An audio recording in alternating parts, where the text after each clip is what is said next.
Hi friends, welcome to my YouTube channel.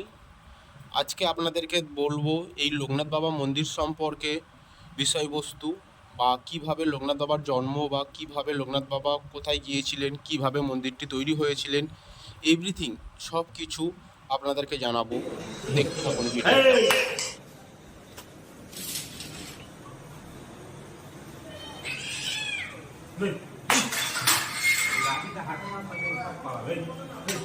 হ্যাঁ বলুন, মন্দির সম্বন্ধে একটু জানতে চাই। মন্দির আমি সুদেব ব্যানার্জি, এই চাকলা আশ্রমের বহু বছর সেবায়। এটা বাবার পৈতৃক ভিটা, চাকলা ধাম। যাই হোক, বিগত 52 বছর যাবৎ বাবার সেবা কাজ চলছে। বহু ভক্ত সমাগম হয়। বাবার এটা পৈতৃক ভিটা। লোকনাথ বাবার বাবা ছিলেন রামনারায়ণ ঘোষাল, মায়ের নাম কমলা দেবী। 11 বছর বয়স পর্যন্ত লোকনাথ বাবা এখানে ছিলেন। তখন ছিল মাটির ঘর, বিচুলির ছাউনি ইত্যাদি। এখন ভক্তের সমাগম বাড়াতে, ভক্তরা ডোনেশন করাতে, ভক্তদের টাকায় এত মন্দির ডেভেলপ। তবে বাবা বলে গেছিলেন, যখন জীবিত ছিলেন, উনি 11 বছর বয়স পর্যন্ত ছিলেন চাকলায়। তারপর তো বিভিন্ন জায়গায় তপস্যা করেছেন।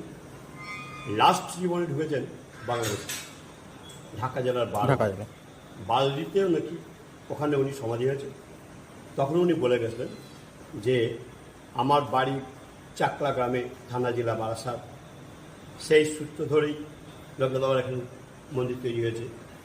আর লোকনাথ বাবা জীবিত থাকাকালীন বলে গেছিলেন যে এখন তোরা আমায় চিনতে পারবি না, জানতে পারবি না আমি কে। আমার মৃত্যু 100 বৎসর পরে আমার প্রচার হবে, আমি প্রতি ঘরে ঘরে চলে যাব। আর একদম মুখের উক্তি ধ্রুব সত্য হয়ে গেল। লোকনাথ বাবার জীবিত থাকাকালীন প্রচার হলো না, লোকনাথ বাবার মৃত্যুর এত বছর পরে প্রচার হলো না। ঠিক 100 বৎসর পূর্ণ হয়ে যাওয়ার পর লোকনাথ বাবার প্রচারটা বেড়েছে। এখন প্রতি ঘরে ঘরে লোকনাথ। অথচ জন্ম হয়েছে 1137 সালে, মৃত্যু হয়েছে 1297। এটা 1431।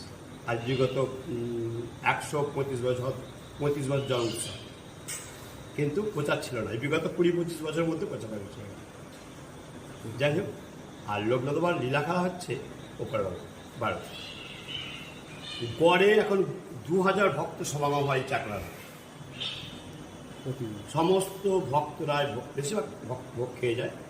সুন্দর ভোগের ব্যবস্থা আছে, এবং ভোগ ছাড়া যায় না। ধরো এমন গরিব মানুষ ছিল, তার হয়তো ভোগের টিকিট কাটার সঙ্গে সে অফিসে জানালেই তাদের ভোগের ব্যবস্থা করে দেওয়া হয়। বহু দুস্থদের ভোগ দেওয়া হয়। বাবার কৃপায়, বাবার কী বলবো, মানে এখানে জাতপাত মানানো হয়। আমাদের যারা আশ্রমের সেবায় প্রায় 100 জনের উপর আছে, তাদের মধ্যে মহামারানও আছে। এখানে দেখবেন, এই আশেপাশে ঘুরবেন চাকলা গ্রামে দেখবেন হিন্দুর সংখ্যা কম, মহামারার সংখ্যা বেশি। কিন্তু লোকনাথ জাতপাত মানতে হয়। সবাই মিলেমিশে মন্দির তৈরি হয়েছে, ভক্তরা আসে, এইভাবে চলছে। যে ঠাকুরমশাই, এটা ইউটিউবে ডাললে আপনার কোনো প্রবলেম নেই তো? Thank you.